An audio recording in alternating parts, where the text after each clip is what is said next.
Moi roztomili, posłuchajcie, co to jest prawdziwy folklor.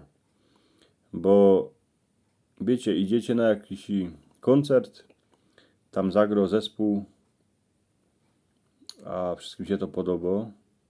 Szumnie grają, pięknie śpiewają, ale to nie ma prawdziwy folklor, bo to jest wszystko takie udawane. Wszystko jest taki... Nie ma to prawdziwe. A jaki jest ten prawdziwy folklor, to posłuchajcie. Wyrządzę wam taką pogodkę o Rudku.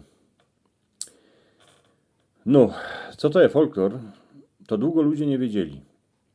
Albo se aspoň myśleli, że wiedzą, ale dziepro Rudek Bijok z Wielkich Kończyc im wyłożył, co to jest naozaj ten folklor. Ruda to był chłop, co dycki serot pośpiewał, a i zatańcował, bo na muzykach poradził zwyrtać do końca, a wyskokać każdy kąsek, co zagrali muzykanci. A Fezdrot siedziwał do telewizora, jak baj tańcował, a śpiewał zespół Śląsk, lebo Mazowsze. Szumne to było, bo paniczki były po gębach wysztrajchowane jako lalki. Chłopi byli jako świeczki, a poradzili tak równo tańcować, a się gibać jako wojocy. A bez mala to był ten folklor, bo tak aspoň prawili mądrzejsi ludzie, co w tym całym telewizorze tam siedzieli. Wszystkie paniczki miały takie same obryczki. Tak, to samo chłopi, a tańcowali pospołu tak, jak im kozali. Tu Żrudek jak poszł na muzykę, to zaczął tak tańcować, jako ci w telewizorze.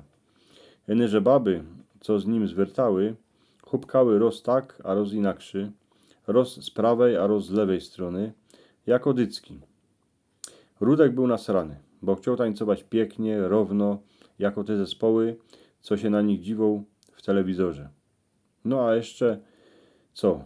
Rudek dycki serot pośpiewał, baj waryndzie, z kamratami przy piwie. Gorty starucne cieszyńskie pieśniczki, ale od jakiegoś czasu posłuchał w radiu takowne te programy o folklorze, kany śpiewali dycki z muzykantami równo, pięknie, tak jako w teatrze, lebo baj w operze. Rudek coraz bardziej wiedział, co to jest ten folklor, ale wszyscy dookoła byli na niego fez nasrani, bo mało, że na muzykach tańcował równo, to jeszcze jak śpiewał w aryndzie, to ręką gibał w lufcie, to już kamraci uznali, że isto mu piele na dekiel.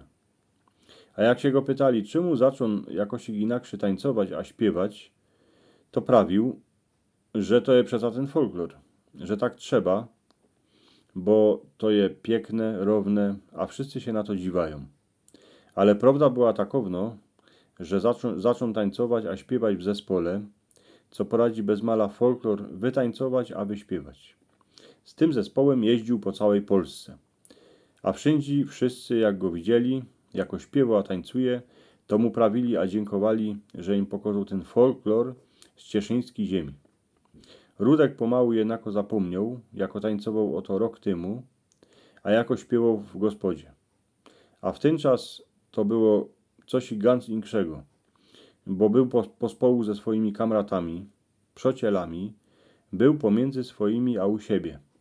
A wiecie, Rudkowa cera sztuderowała kansik w Polsce, coś o tym folklorze, bez mala jakąś etnologię. Tuż jednego razu Rudek się i spytał, bo to chciał wiedzieć na isto, co to jest ten folklor. A ona mu to pomału wyłożyła, że folklor je w ten czas, kiedy ten, co śpiewa, lebo tańcuje, a ci, co go widzą, a posłuchają, są z jednej dziedziny, a chodzą pospołu na muzykę już roki. Są z jednej bandy. Są z tego samego środowiska. A ten folklor, jak baj starzyk wyrządzają staruczną pogodkę wnukom, lebo kiej się zędą baby na szkubaczkach podrzistają, a potem se pośpiewają, ale tak pospołu, że ich żaden inkszy nie widzi. Są same u siebie i same między swoimi. A nie muszą się starać, że zapomną słowa pieśniczki, lebo że kapkę pofałszują. Prawdziwy folklor je, a i w ten czas, kiej się zędą muzykancio, a zagrają se kańsik pod strumem. Wiele razy było tak, że wymyślili jakąś nową pieśniczkę, a grali jako poradzili. Rudek dziepro w ten czas spokopił, że jak idzie na muzykę, to musi tańcować po swoimu. A jak śpiewo w aryndzie, to dycki tak jak poradzi. A podle tego, co mu rzekła cera, to se wspomniał bajtakowny folklor, jak starka mu wyrządzali roztomańte historyje, jak nie poradził spać, a w ten czas w izbie byli sami. To był ten folklor. Rudek dali śpiewa, a tańcuje w zespole, ale chodzi tańcować z babą na muzyki, a śpiewow z kamratami w aryndzie. Dzisio już to wie, co to jest ten prawdziwy folklor, że to nie są ty nasze pieśniczki, a tańcowani, co ktoś widzi kańsik na festynie. To je folkloryzm. Ten prawdziwy folklor je wszędzie tam, kany człowiek zaśpiewa z wyrce, lebo coś ich wyrządzi, a je pomiędzy swoimi. A żaden mu nie rzeknie, co by to robił tak, albo inakszy. Żaden choreograf, muzykolog, a i jakiś etnolog. Starzyk jak robił folklor, a wyrządzał dzieckom pogodki, to się nie starał. Kiej co zapomniał, bo stej na wnuki tego słuchały z odebrztymi gębami.